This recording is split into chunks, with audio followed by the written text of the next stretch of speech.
Nous vous invitons à vous abonner si ce n'est pas encore fait, à activer la cloche pour être au courant de nos prochaines vidéos, à nous suivre sur nos réseaux Facebook, Instagram, adventiste.mq. Bon visionnage et prenez soin de vous. Nouveau sur votre chaîne YouTube Espérance Média Martinique. Le lundi à 18h, une série de conférences tenues par Jean Bundara. La série Il m'a parlé. Il m'a parlé, c'est divers thématiques autour de la personne de Jésus. Le lundi à 18h sur votre chaîne Espérance Média Martinique.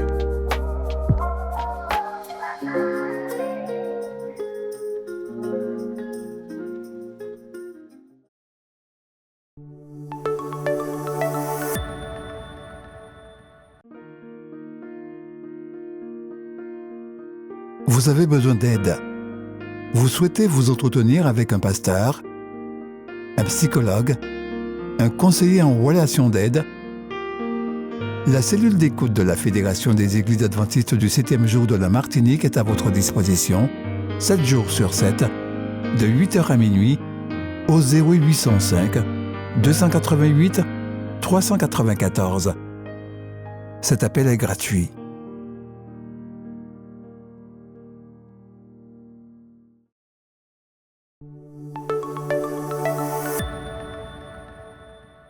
Le monde d'Adélaïde s'effondra lorsque son mari mourut en 2011, en Nouvelle-Zélande. 3 ans plus tard, elle reçut un autre coup lorsqu'elle perdit son père. Adélaïde commença à se demander où était Dieu, et aussi ce qui était arrivé à son mari et à son père après leur mort. Un jour, en zappant d'une chaîne à l'autre sur son téléviseur, Adélaïde tomba pour la première fois sur la chaîne adventiste du 7e jour. Elle décida de regarder ce programme pendant seulement quelques minutes, mais se sentit immédiatement accrochée. Elle fut étonnée de constater qu'il répondait à ses questions. Les vérités qu'elle découvrit amenèrent la paix dans son cœur sur les problèmes tels que l'état des morts. Elle et toute sa famille allèrent à l'église et attendent maintenant activement le retour du Christ. À cette époque, Adélaïde ne savait pas que vous, oui, vous, auriez pu participer avec elle au partage du message divin. En 2016, une partie des offrandes missionnaires recueillies dans toutes les églises adventistes du monde entier fut envoyée en Nouvelle-Zélande. De sorte que si, en 2016 ou immédiatement avant, vous avez permis à votre offrande d'être répartie d'après les suggestions du plan des offrandes combinées, votre offrande a contribué à la conversion d'Adélaïde. À cette époque, notre église en Nouvelle-Zélande fit le rêve audacieux de diffuser gratuitement dans le pays entier la chaîne adventiste Hope Channel, la chaîne de l'espoir. Les offrandes ont fait de ce rêve une réalité. Aujourd'hui, plus de 170 000 spectateurs regardent cette chaîne chaque mois et des centaines comme Adélaïde fréquentent les églises adventistes. Ce système qui consiste à rassembler les offrandes missionnaires du monde entier et à les attribuer aux territoires, projets et ministères les plus difficiles ou les plus stratégiques réalise des miracles. La conférence générale reçoit régulièrement des divisions une partie des offrandes missionnaires mondiales et attribue ces fonds aux projets, institutions et ministères missionnaires au niveau mondial. Ceux qui bénéficient de ces fonds n'auraient jamais pu rêver de réaliser cela avec leurs ressources locales. L'une des agences missionnaires stratégiques qui bénéficie régulièrement des fonds provenant de vos offrandes missionnaires est Hope Channel. Mais si, en plus de offrandes régulières ou de promesses, vous vous sentez poussé à envoyer une offrande spéciale à Hope Channel, vous pouvez le faire en accédant au site suivant. Ensemble, nous pouvons faire plus et aller plus vite et plus loin. En apportant notre dîme et notre offrande de promesses, puissions-nous tous mettre nos désirs à la dernière place et Dieu à la première.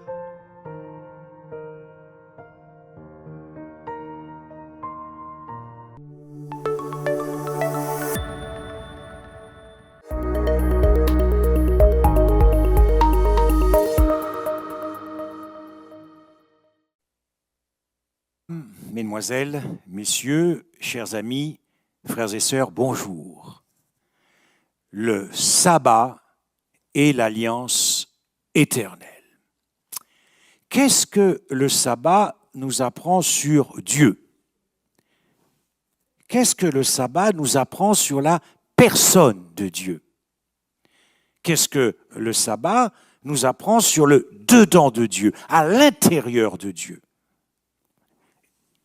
ainsi que l'alliance éternelle. Qu'est-ce que l'alliance éternelle nous apprend sur Dieu? Vous voyez, lorsque nous présentons au monde le sujet glorieux du sabbat et l'alliance éternelle, il ne s'agit pas simplement de présenter, d'exposer au monde le sabbat uniquement d'une manière technique, d'une manière conceptuelle, doctrinale, et puisque nous parlons du sabbat, d'une manière légale ou juridique. Nous devons entrer dans le sabbat, dans sa dimension affective, relationnelle, nuptiale, familiale. Après tout, c'est la personne d'Élohim, et nous qui gardons le sabbat. Autrement dit, si je devais, en un coup de crayon, résumer le sabbat, je dirais, c'est le temps des amours. Et si je devais résumer en un coup de crayon l'alliance éternelle, je dirais, c'est l'amour qui recherche l'amour. J'aimerais lire un texte avec vous pour nous introduire dans ce sujet, le sabbat et l'alliance éternelle. Et ce passage se trouve dans le livre aux Hébreux, au chapitre 6, et le verset 16 et 17. C'est pourquoi, versets 17 et 18, Hébreux 6, versets 17 et 18. C'est pourquoi Dieu, voulant montrer avec plus d'évidence aux héritiers de la promesse l'immuabilité de sa résolution, intervint par un serment, afin que par deux choses immuables, ces deux choses sont la promesse et le serment, afin donc que par deux choses immuables, dans lesquelles il est impossible que Dieu mente, nous trouvions un puissant encouragement, dont le seul espoir, le seul refuge, a été de saisir l'espérance qui nous était proposée. Ici, l'apôtre Paul définit également dans Romains-Galates, mais c'est intéressant ce verset, l'alliance éternelle comme étant les promesses unilatérales de Dieu et le serment. Lorsque vous pensez à alliance, lorsque vous pensez à alliance éternelle, que ce soit dans l'hébreu ou dans le grec, nous devons immédiatement penser aux promesses. Alliance égale promesse, non pas les promesses des hommes, mais exclusivement les promesses unilatérales de la famille d'Élohim. Et le serment. Alors, quelles sont ces promesses ? 1. J'abdiquerai de mon trône. Les promesses éternelles, l'alliance éternelle, l'évangile éternel. J'abdiquerai de mon trône. Oh, il y a tout un monde là-dedans.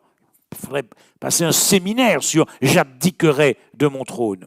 Je mélangerai ma race divine, royale, la race de la famille d'Élohim, je mélangerai ma famille à la famille de la race humaine tombée et déchue. Je me sacrifierai moi-même, promesse de l'enfant Messie, promesse de l'agneau qui ôtera les péchés du monde, promesse de la justification par son sang, promesse du Saint-Esprit, et dans cette promesse, il est écrit « Et je mettrai ma loi dans leur cœur et dans leur esprit », et enfin, la promesse de l'héritage éternel et du repos éternel. Quand vous pensez à alliance, alliance éternelle, vous devez penser à ces 6 ou 7 promesses que je viens de citer. Mais observez bien ceci, la promesse de la parole de l'Éternel que nous trouvons déjà en Genèse, lorsque Dieu a révélé son alliance à Abraham, il lui a dit à propos d'Abraham et de sa postérité, « Je te donnerai ce pays. Je donnerai ce pays à ta postérité. » Vous avez ça dans Genèse 12.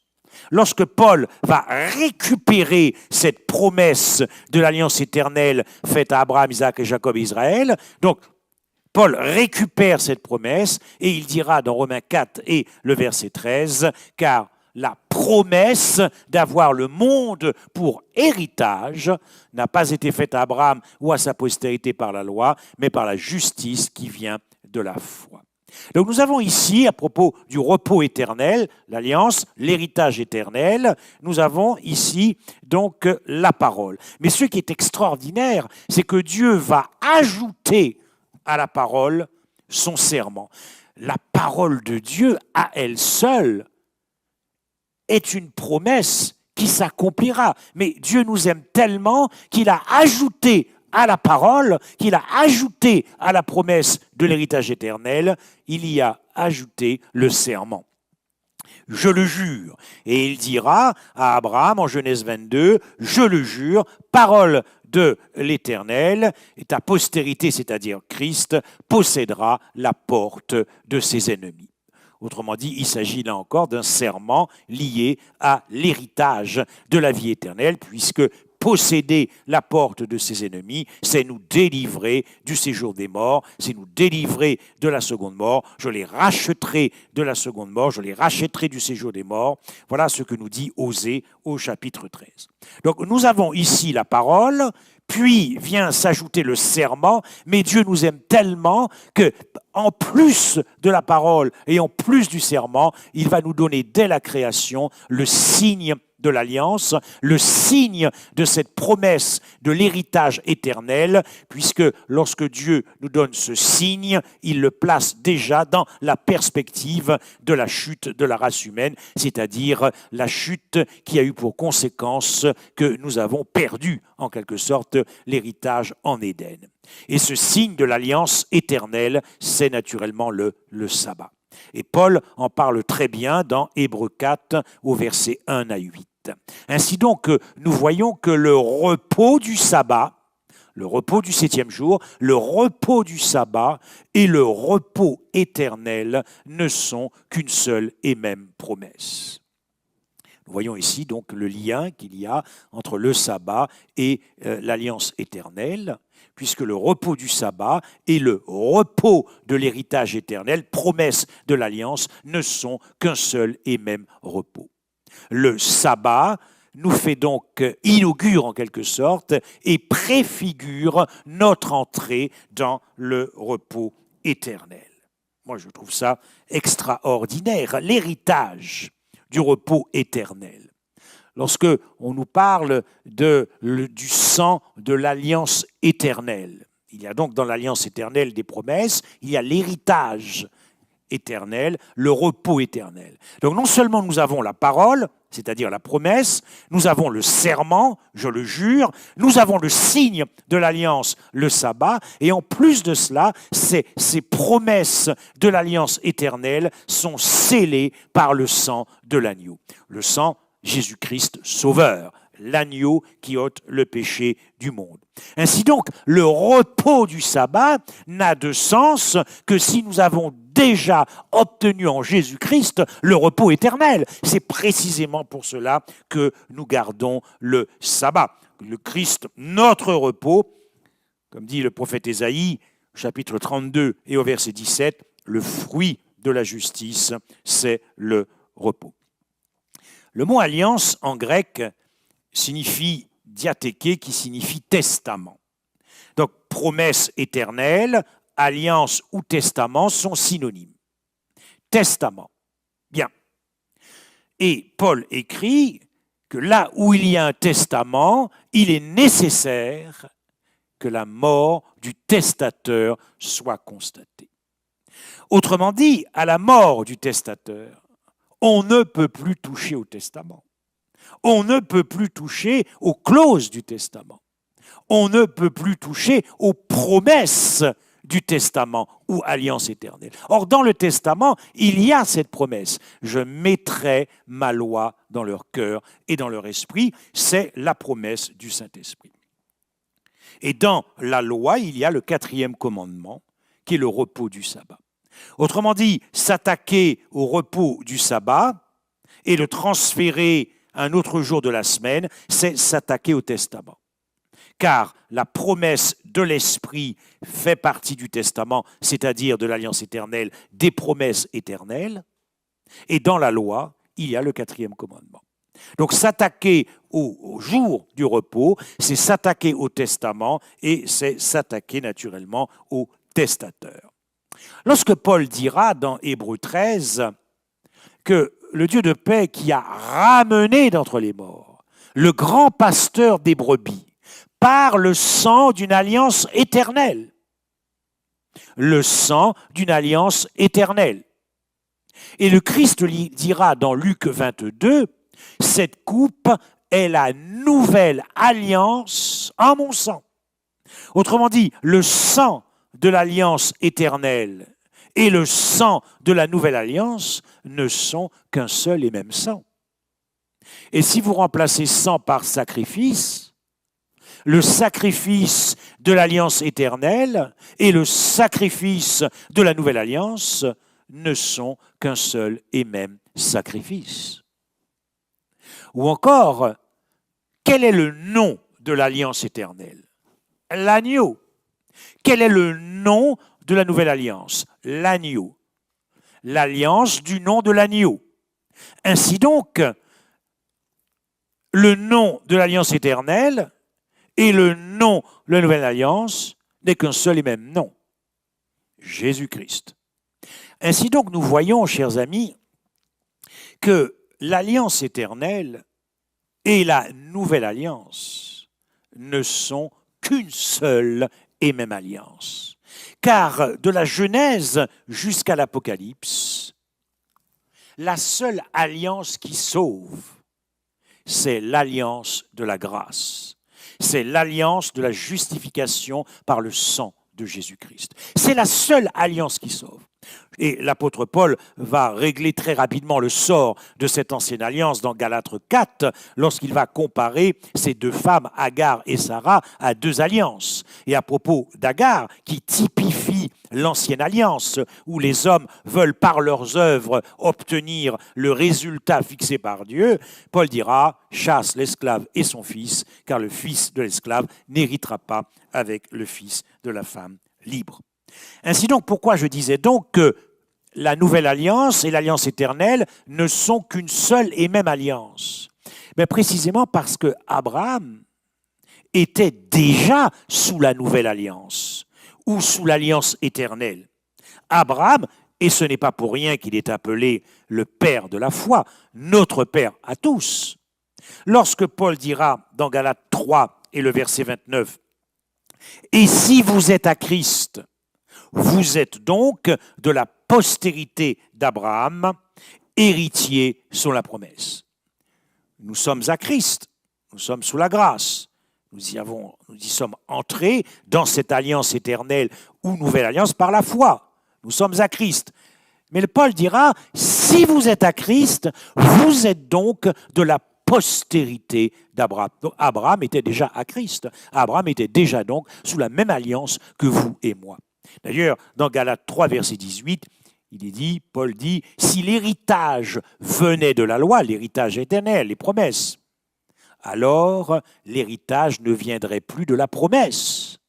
Or, c'est par la promesse que Dieu a fait à Abraham le don de sa grâce. Donc Abraham était déjà sous la grâce, Abraham était déjà sous la nouvelle alliance.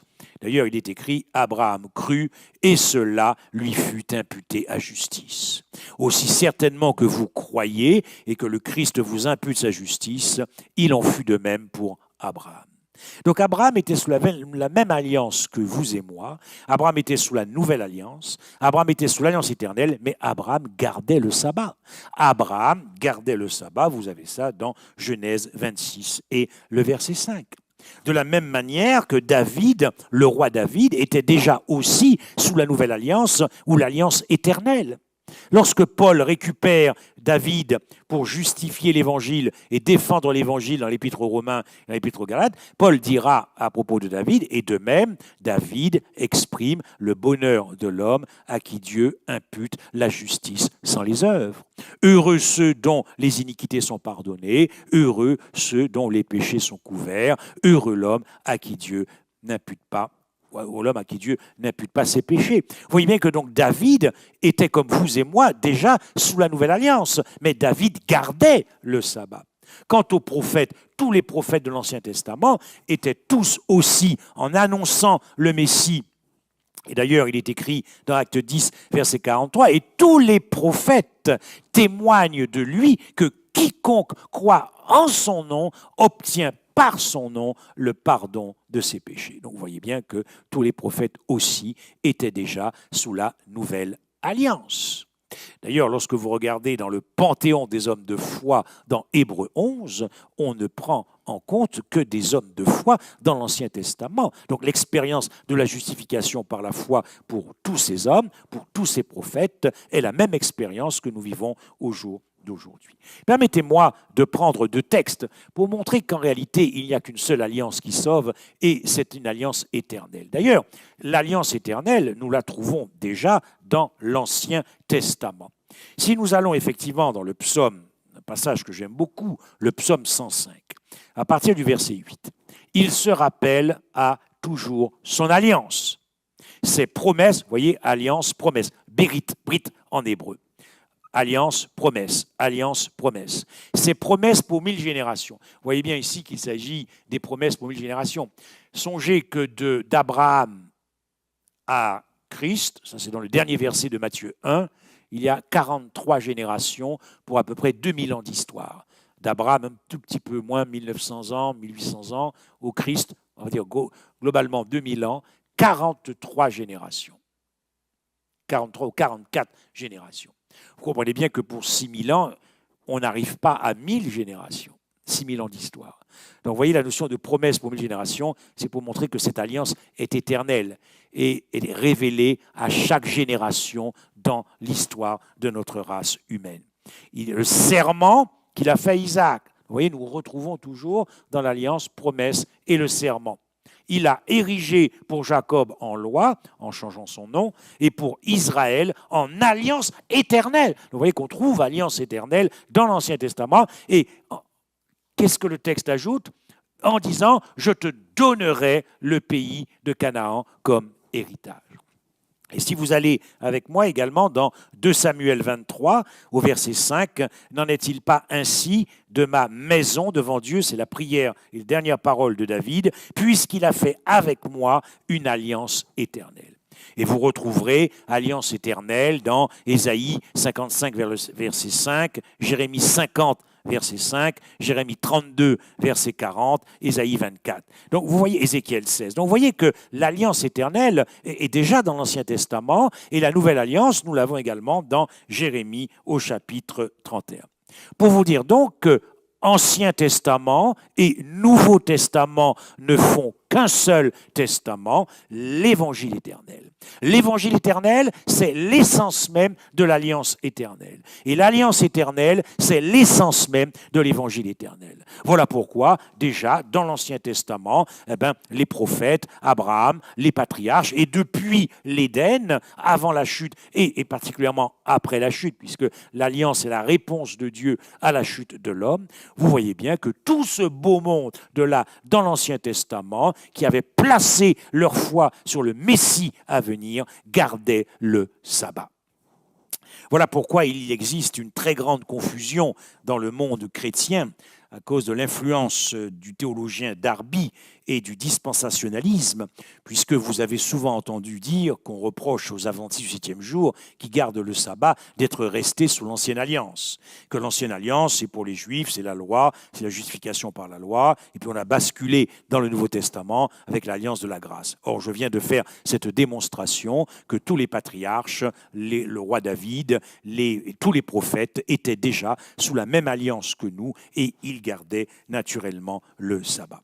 Pour conclure, chers amis, je ne pourrai pas malheureusement entrer davantage dans ce sabbat et l'alliance éternelle et toutes ces promesses, mais le premier verset de la Bible déjà nous révèle énormément sur Dieu. Lorsqu'il dit qu'au commencement Dieu créa les cieux et la terre, lorsqu'on s'intéresse à la terre, les raisons pour lesquelles Dieu a créé l'homme, les raisons de la création, et plaçant cela dans le conflit cosmique, plaçant le sabbat et l'alliance dans le conflit cosmique, Dieu avait déjà juré de toute éternité qu'en devenant un homme, il ferait de la terre son lieu de repos éternel.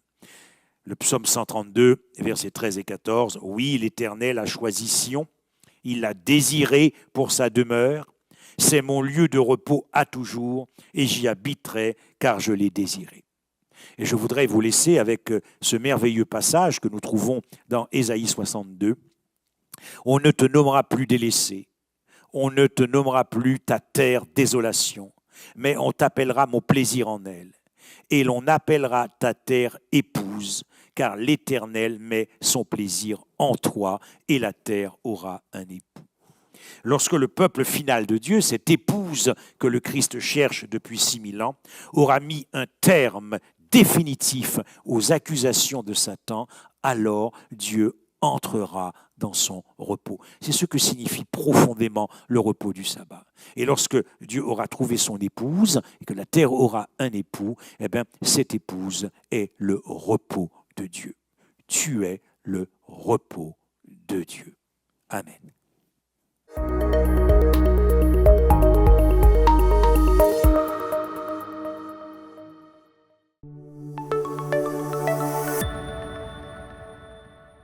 Nouveau sur votre chaîne YouTube Espérance Média Martinique. Le lundi à 18h, une série de conférences tenues par Jean Bundara. La série « Il m'a parlé ».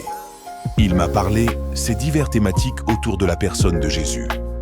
Le lundi à 18h sur votre chaîne Espérance Média Martinique.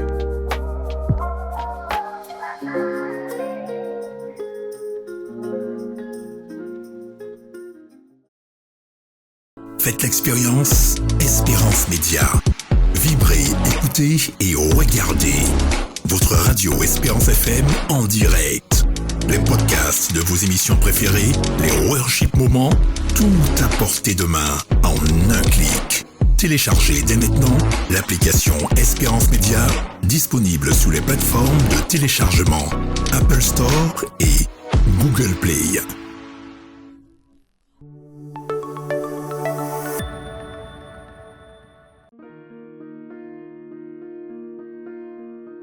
Vous avez besoin d'aide. Vous souhaitez vous entretenir avec un pasteur, un psychologue, un conseiller en relation d'aide. La cellule d'écoute de la Fédération des Églises adventistes du 7e jour de la Martinique est à votre disposition, 7 jours sur 7, de 8h à minuit, au 0805 288 394. Cet appel est gratuit.